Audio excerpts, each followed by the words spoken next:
नमस्कार, मी पुन्हा माय महानगर लाईव्ह मध्ये आपलं स्वागत करते।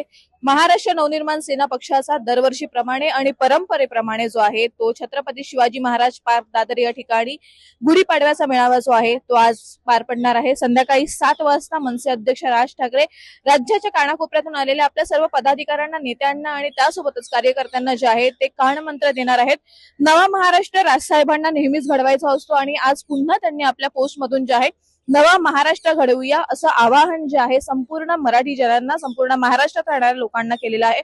त्यांच्या या सभेसाठी माहिती आपल्याला की नेहमीच गर्दी होत असते आणि हीच गर्दी आपण माझ्या मागे बघू शकता। पदाधिकारी, कार्यकर्ते आता येण्यास सुरुवात झालेली आहे। असेच काही बुलढाण्यातले पदाधिकारी, जिल्हाध्यक्ष असतील, नवनिर्वाचित सरपंच असतील, हे आपल्या सोबत आहेत। सर नमस्कार, माय महानगर मध्ये आपलं स्वागत आहे। काय सांगाल, साहेबांचा मेळावा अर्थातच सर्वच जण उत्सुक असतात ह्या मेळाव्यासाठी। आपण कुठून आलेला आहात, आपण नेमकं काय करता, पक्षाची नेमकी जबाबदारी आपल्याकडे काय आहे आणि काय सांगाल? मी शिवा पुरंदरे, मनविसीचा जिल्हाध्यक्ष, बुलढाणा जिल्हा। आज सन्माननीय राजसाहेब ठाकरे यांचा गुढीपाडवा दरवर्षीप्रमाणे आज शिवाजी पार्क येथे संपन्न होत आहे। तर यांचे विचार ऐकण्यासाठी, सन्माननीय राजसाहेबांचे विचार ऐकण्यासाठी आम्ही आलेलो आहेत। तरी मला अशी अपेक्षा आहे की सन्माननीय राजसाहेब ठाकरे यांच्या जाहीर सभेतून पक्ष कार्यकर्त्याला काय आदेश देतात आणि पक्षबांधणी माझा मेन मुद्दा आहे आणि माझ्या मतदारसंघात पक्षबांधणी माझा भर चालू आहे आणि येणारी पक्ष नोंदणी ही महत्वाची आहे। माझ्या सिंदखेडराजा मतदारसंघात जवळपास 5,000पर्यंत सदस्य नोंदणी झालेले आहेत। तरी येणाऱ्या ह्या जाहीर सभेतून राजसाहेब पक्षबांधणी आणि पक्ष संघटना याच्यावर जास्त भर देतील अशी मला अपेक्षा आहे आणि येणाऱ्या दिवस ग्रामीण भागात जास्त अजून सरपंच म्हणा, जिल्हा परिषद, पंचायत समितीची निवडणूक काही आरक्षणामुळे लांबणीवर पडलेला आहे। त्या थोड्याच दिवसात आरक्षण जाहीर झाल्यानंतर निवडणुका होतील, त्यात बिन मनसेचा घोघवीत यश निर्माण होईलच अशी मला अपेक्षा आहे। अर्थातच तुम्ही म्हणता की तुम्ही पक्षबांधणीवरती भर दिलेला आहे। यंदाच्या निवडणुकांमध्ये ज्या स्थानिक स्वराज्य संस्थांच्या निवडणुका झाल्या त्याच्यामध्ये आपल्याला अनेक नवीन बदल असे बघायला मिळाले। सरपंच आपल्याला नवनिर्वाचित जसे आहेत तसे निवडून आलेले सुद्धा बघायला मिळालेले आहेत। काय वाटतंय, राजसाहेबांनी आज जो संदेश दिलेला आहे नवा महाराष्ट्र घडवूया, अर्थातच साहेब नेहमीच महाराष्ट्र घडवण्याची भाषा सांगत असतात, नेहमीच तो कानमंत्र देत असतात, पण एक पदाधिकारी म्हणून, एका ठिकाणाचं नेतृत्व म्हणून साहेबांच्या मनातला नवा महाराष्ट्र नेमका कसा असेल? नाही, साहेबांच्या मनातील नवा महाराष्ट्र म्हणजे हेच सांगायचं मला की मराठी मुद्दा राजसाहेबांचा अस्मितेचा मुद्दा आहे आणि मराठी माणसासाठी महाराष्ट्र नवसेना खंबीरपणे त्यांच्या म्हणजे मराठी तरुणांच्या पाठीशी आहे। मराठीचा विषय असो किंवा अन्य इतर काही गोष्टींचा विषय घेतला तर महाराष्ट्र नवसेना अग्रेसर असतील।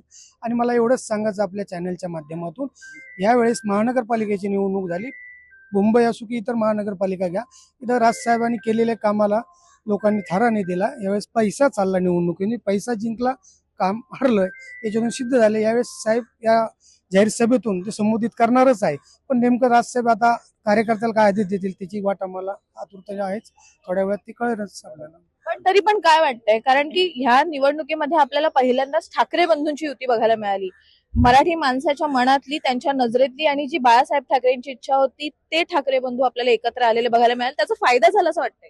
नाही, सन्माननीय राजसाहेब आणि उद्धव साहेबांची युती झाली, अतिशय चांगली युती झाली आणि महाराष्ट्राला अनेक दिवसापासून इच्छा होती की दोन भाऊ एकत्र आले पाहिजे।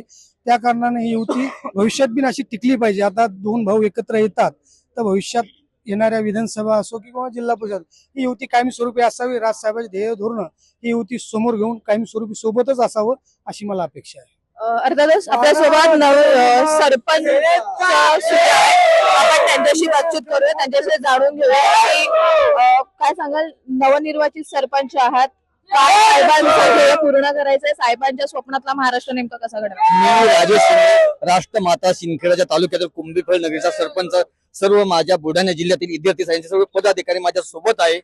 आज रोजी दरवर्षीप्रमाणे महाराष्ट्र नवनिर्माण सेना राष्ट्रमाता जिजाऊच्या घरातून येतोय आणि खरोखर राजसाहेबाचं स्वप्न आहे आणि राजसाहेबाचं स्वप्न पूर्ण केल्याशिवाय आम्ही शांत बसणार नाही। कारण मी सर्वसामान्य कुटुंबातला एक दुसऱ्यांदा सरपंच आहे, मी एकदा नाही दुसऱ्यांदा सरपंच झालो, ते पण थेट जनतेतून झालो। हे सर्व माझे विद्यार्थी साहित्य सर्व पदाधिकारी कार्यकर्ते आवरात माझ्यासाठी मेहनत करतात आणि माननीय साहेबाचं स्वप्न पूर्ण करण्यासाठी आज रोजी आम्ही गुढीपाडवा निमित्त साहेबांचा आशीर्वाद घेण्यासाठी या शिवतीर्थावर पोहोचलो आणि येणाऱ्या जिल्हा परिषद निवडणुका, पंचायत समिती असो, ग्रामीण भागात राजसाहेब ठाकरे हे अति जोरात पंचायत समिती, जिल्हा परिषद, महाराष्ट्र नवनिर्माण सेना पक्ष चालणार आहे। कारण कान्या कोपऱ्यात, तांडा, वस्तीत, वाड्यात महाराष्ट्र नवनिर्माण सेना पोहोचली आहे. माझी कृपा करून विनंती आहे सर्व पदाधिकाऱ्यांना, नेत्यांना, आपण ग्रामीण भागात फिरा.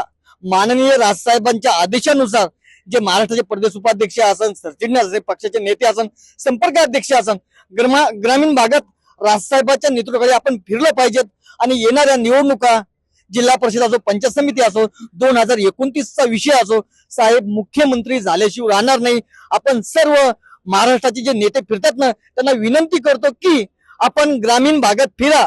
खाली टिपटॉपचे कपडे घालून फिरू नका, ही आग्रहाची विनंती. आणि गुढीपाडवा निमित्त सर्व माझ्या मराठी बांधवांना शुभेच्छा देतो. आणि सर्वसामान्य कुटुंबाचा सरपंच झालो, सर्व माझ्यासारखे सरपंच महाराष्ट्रभर झाले पाहिजेत, हेच मी स्वप्न बघतो.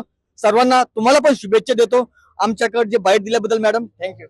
आणखी काही पदाधिकारी जे आहेत ते आपल्या सोबत आहेत. आपण त्यांच्याशी पण बातचीत करू, त्यांना पण विचारू की ते नेमके आज कुठून आलेले आहेत, कधी निघालेत. कारण की आपण बघतोय बुलढाण्यावरून सुद्धा पदाधिकारी आलेत, ते कुठून आले आणि कधी निघालेत. साहेब आज नेमकं काय सांगतील हे ऐकण्यासाठी ते आतुर आहेत. आम्ही वाशिमवरून आलेलो, विदर्भातून आलेलो आणि विदर्भात राजसाहेबांचं स्वप्न पूर्ण करण्यासाठी आम्ही जीवाचा प्राण करणार आहोत. आणि मी मनसे शहराध्यक्ष वाशिम आणि माझे पदाधिकारी आम्ही 500 किलोमीटरवरून साहेबांच्या गुढीपाडवा मेळावा करता आलेलो. आणि 100% आम्ही राजसाहेबांचं स्वप्न पूर्ण केल्याशिवाय राहणार नाही. विदर्भ राजसाहेबांच्या हाताने घडावा अशी आमची इच्छा आहे. जय हिंद, जय महाराष्ट्र. अर्थातच विदर्भ असो किंवा संपूर्ण महाराष्ट्र असो, हा साहेबांच्या हाताने घडावा असं इथे येणाऱ्या प्रत्येक पदाधिकाऱ्यांचं, प्रत्येक कार्यकर्त्यांचं असं म्हणणं आहे. पाहूयात की नेमकं संध्याकाळी 7 वाजता मनसे अध्यक्ष राज ठाकरे येणाऱ्या पदाधिकाऱ्यांना आणि उपस्थितांना नेमकं काय कानमंत्रे देतात, नेमकं त्यांच्या नजरेतला नवीन महाराष्ट्र कसा असणार आहे, आज हे आपण त्यांच्याकडून जाणून घेऊयात. राज्यातल्या सर्व इतर घडामोडी जाणून घेण्याकरता आपण आमच्या माय महानगर लाईव्ह या युट्यूब चॅनलला फॉलो करायला आणि त्यासोबतच सबस्क्राईब करायला विसरू नका. धन्यवाद.